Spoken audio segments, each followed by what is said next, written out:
ឥឡូវនេះខ្ញុំនឹងមកនិយាយអំពីរបៀបដាក់ពាក្យប្រឡងគ្រូកិច្ចព្រមព្រៀងតាមប្រព័ន្ធអនឡាញចឹងអ្នកទាំងអស់គ្នាដឹងហើយថាក្រសួងគឺតម្រូវឲ្យយើងដាក់ពាក្យប្រឡងគ្រូនឹងតាមប្រព័ន្ធអនឡាញចឹងខ្ញុំចង់ផ្ដល់ជាបទពិសោធន៍តាមរយៈដែលខ្ញុំធ្លាប់ដាក់ពាក្យប្រឡងគ្រូអនុវិទ្យាល័យគ្រូបឋមគ្រូមត្តេយ្យហ្នឹងចឹងមានន័យថាការខ្ញុំប្រឡងគ្រូបឋមតង់ទី1ហ្នឹងប្រឡងតង់ទី2អត់ទាន់ចេញលទ្ធផលទេអញ្ចឹងយើងអត់ដឹងថាយើងធ្លាក់ក៏ជាប់ទេអញ្ចឹងខ្ញុំដាក់ពាក្យប្រឡងមត្តេយ្យម្ដងទៀតអញ្ចឹងមានន័យថា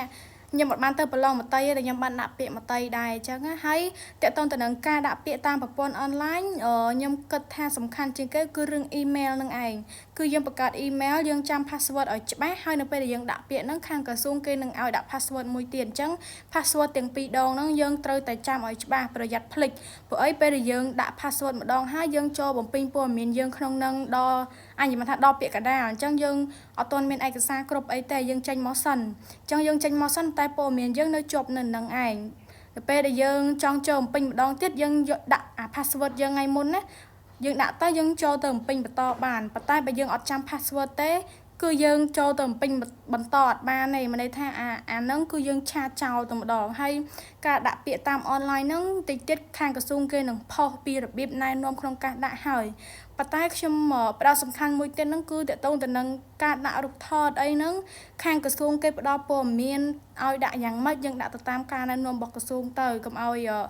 ក្រសួងណែនាំម្ចាស់យើងដាក់រូបថតបែបផ្សេងអីចឹងព្រោះអីយើងដឹងស្រាប់ហើយការប្រឡងគ្រូហ្នឹងគឺគេមកចត់គេគិតបន្ទុកខុសគ្នាតែមកបន្ទុកបន្តិចបន្តួចអីក៏យើងអាចនឹងធ្លាក់ដែរអញ្ចឹងយើងព្យាយាមធ្វើខ្លួនយើងឲ្យល្អទៅហើយចំណុចសំខាន់ទី3ដែលខ្ញុំចង់និយាយហ្នឹងគឺតកតងទៅនឹងការដាក់ពាក្យហ្នឹងបើសិនអ្នកទាំងអស់គ្នាមានស្គាល់ណាគេដែលធ្លាប់ដាក់ពាក្យតាមអនឡាញឬមួយក៏ស្គាល់ណាគេដែលបកកាយខាង IT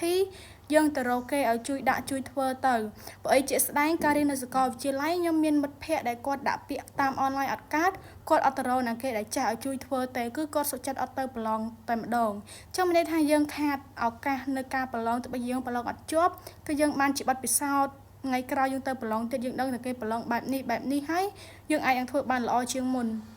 ជាក់ស្ដែងដូចខ្ញុំប្រឡងគ្រូអនុវិទ្យាល័យអញ្ចឹងខ្ញុំអាណាអត់ចេះខ្ញុំអង្គុយគិតខ្ញុំអត់ឆាប់ទៅធ្វើអាណាចេះមុនតែអញ្ចឹងវាខាតពេលនៅពេលដែលខ្ញុំដឹងពីបទពិសោធន៍ប្រឡងអនុវិទ្យាល័យហើយពេលខ្ញុំប្រឡងគ្រូបឋមក៏ជាប់តែម្ដងទៅអញ្ចឹងខ្ញុំអត់មានអីទេមានតែប៉ុណ្្នឹងហើយជូនពរអ្នកទាំងអស់គ្នាដាក់ពាក្យជាប់ហើយអាចបានទៅប្រឡងទាំងអស់គ្នាទោះបីជាទៅប្រឡងអ្នកខ្លះជាប់អ្នកខ្លះអត់ជាប់យ៉ាងណាក៏វាបានជាបទពិសោធន៍ដែរឲ្យតែយើងបានទៅប្រឡង